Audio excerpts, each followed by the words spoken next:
Батыс Колумбияда болған күшті жер сілкінісі мен одан кейінгі дүмпулер салдарынан кемінде 132 адам қаза тауып, 570 адам жарақат алды. Қаза тапқандар саны әлі де өсуі мүмкін.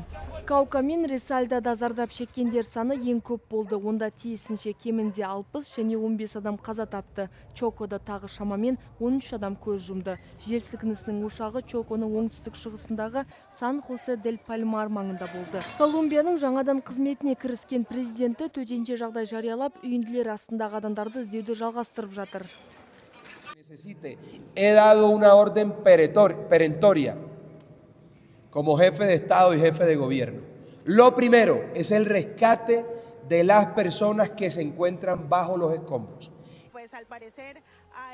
Құтқару жұмыстарына қоса тонаудың алдын алу мақсатында Кали мен Перейрада коменданттық сағат енгізілді. Кальдас департаментінде де шектеу шаралары қабылданды.